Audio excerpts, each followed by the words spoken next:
Hello বন্ধুরা, আজকের এই ছোলার একটা রেসিপি আমি আপনাদের সঙ্গে শেয়ার করতে চলেছি, যেটা পনির কিংবা অন্য কোনো ননভেজ সবজিকে একদম হার মানিয়ে দেবে। আপনারা একবার অবশ্যই ট্রাই করুন, দেখতে পাবেন কত সুন্দর এটা খেতে হয়। তো তার জন্য আমি এখানে 300 গ্রাম ছোলা নিয়ে নিয়েছি, শুকনো কাঁচা ছোলা। তো এই ছোলাটা দিয়ে আমি আজকে রেসিপি হবে। তো ছোলাটাকে ভালোভাবে আমি দুবার ধুয়ে নেব, কারণ এর গায়ে যে ধুলোবালি লেগে থাকে সেটা জাস্ট চলে যাবে।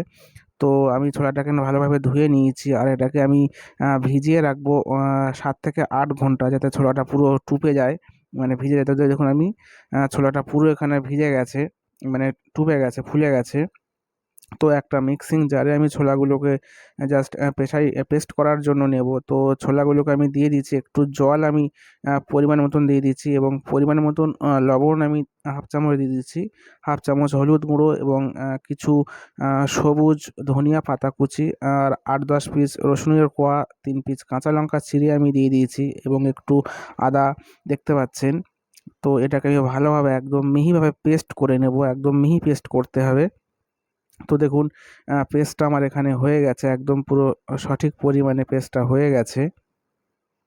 তো এটাকে সেট করার জন্য একটা পাত্রে আমি তেল, ঘি বা বাটার, যে কোনো একটা জিনিস আমি আপনারা লাগিয়ে নিতে পারেন। তো আমি এখানে বাটার লাগিয়ে নিয়েছি। তো এটাকে সেট করার জন্য ওই পেস্টটিকে আমি এখানে পুরো ঢেলে দেবো থালার উপরে, আর এটাকে চামচ দিয়ে একদম ভালোভাবে সমানভাবে সেট করে নেব। এভাবেই দেখুন পুরো সেটটা আমার হয়ে গেছে। আর যেটা মিক্সিং জারের গায়ে লেগেছিল, সেটাকে আমি একটু জল দিয়ে ধুয়ে রেখেছি। তো এখানে আমার টমেটো এবং পেঁয়াজ লাগবে। তো পেঁয়াজগুলোকে বড় বড় করে কেটে আমি জাস্ট পেঁয়াজটাকেও পেস্ট করে নেব। এটাতে আমি জল দিলাম না, কারণ পেঁয়াজের ওতে জল থাকে। তো পেঁয়াজের পেস্টটা আমার হয়ে গেছে, আমি একটা পাত্রে ঢেলে রাখবো। এবং একইভাবে টমেটোগুলো একটু বড় বড় কেটে আমি এটাকেও পেস্ট করে নেব।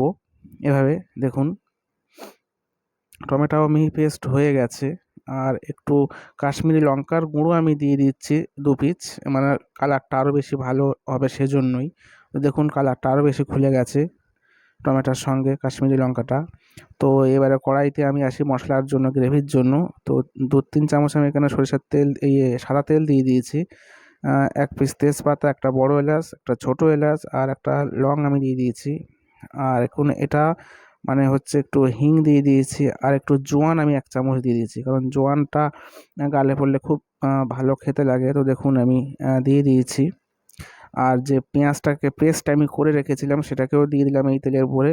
এবারে মশলাটাকে একটু হাই ফ্লেমে নাড়তে হবে, এভাবে অনবরত খুন্তিটা চালাতে হবে, একটু ফ্লেমটাকে হাই রাখতে হবে। আর দেখুন একটু 1 চামচ আদা রসুনের পেস্ট তারপরে আমি দিয়ে দিলাম এর সঙ্গে অ্যাড করে। এভাবে অনবরত খুন্তি দিয়ে নাড়তে হবে, যাতে এটা খুব বেশি ব্রাউন হয়ে না যায়। তো পরিমাণ মতন লবণ আমি এতে দিয়ে দিলাম, হাফ চামচ হলুদ দিয়ে দিলাম, হাফ চামচ কাশ্মীরি লঙ্কার গুঁড়ো, হাফ চামচ ধনিয়া পাউডার, হাফ চামচ জিরা পাউডার, এটা কসুরি মেথি হাফ চামচ রোস্টেড যেটা হয়। তো সমস্ত মশলা আমি দিয়ে দিয়েছি, ভালোভাবে মশলাটাকে সঙ্গে মিশিয়ে এভাবে নাড়তে হবে। এই অবস্থায় গ্যাসের ফ্লেমটাকে একটু মিডিয়াম রাখতে হবে।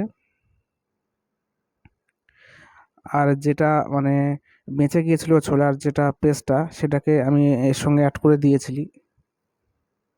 একসঙ্গে সমস্ত মশলাটাকে মোটামুটি ভালোভাবে নাড়তে হবে। আর টমেটোটাকে আমি দিয়ে দিলাম পেস্টটা, টমেটোর পেস্টটাও ভালোভাবে এর সঙ্গে আমি মিশিয়ে নেব, এবং এটাকে একটু ভালোভাবে অনেকক্ষণ, মানে 5 থেকে 6 মিনিট একটু নাড়তে হবে। তো একটু নুন আমার কম লেগেছিলো বলে আমি একটু পরে লবণ অ্যাড করলাম, আপনারা টেস্ট করে দেখে নেবেন সেটা। তো দেখুন মশলা থেকে তেল ছাড়তে শুরু করে দিয়েছে। এবারে জাস্ট গ্রেভিটা বানানোর জন্য আমি এখানে 1 লিটার জল দিয়ে দিচ্ছি, আপনারা আপনাদের পরিমাণ মতন জলটা ব্যবহার করবেন। তো দেখুন গায়ে লেগে আছে সমস্ত, আমি খুন্তিটা দিয়ে আমি এভাবে সব এক জায়গা করে নিলাম। আর একটা রিং পাত্র এভাবে আপনাকে মাঝখানে রাখবেন, জাস্ট এটাকে স্টিম, এই যে ছোলার যে মিশ্রণটা, এটাকে স্টিম করার জন্য। আপনারা বাইরে থেকে এটাকেও অন্য ভাবে স্টিম করে নিতে পারেন, কোনো অসুবিধা হবে না। 10 মিনিট জাস্ট রাখলেই এটা স্টিম হয়ে যাবে। তো এখানে একদম লো আছে, 10 মিনিট আমার হয়ে গেছে। তো দেখুন ছোলার যে মিশ্রণটা সেটাও পুরো সেট হয়ে গেছে এখানে। আমি এটাকে তুলে নেব। আর দেখুন গ্রেভিটা একটু থিক, মানে ঘন হয়ে গেছে। তো আরেকটু জল আমাকে অ্যাড করতে হবে। এখানে আমি 1 কাপ মতন জল এখানে আমি দিয়ে দিলাম। আর এটা আমার পুরোপুরি ঠান্ডা হয়ে গেছে। তো এটাকে আমি জাস্ট আপনারা কেটেও নিতে পারেন পিস পিস করে। এটা খেতে খুব টেস্ট হয়। এটাকে আপনারা স্টোর করেও রাখতে পারবেন। তো এটাকে ভাজার জন্য আমি পিস করেও নিতে পারেন, বা পুরোপুরিভাবে পুরো ছোলার যে রুটিটা সেটাকেও পুরোপুরি প্যানে দিয়ে ভেজে নিতে পারেন। তারপরে এটাকে টুকরো টুকরোভাবে কেটে নিতে পারেন। তো আমি এভাবে পুরোটাই দিয়ে ভেজে নিয়েছি, পরে এটাকে আমি কেটে নিয়েছি টুকরো টুকরো করে।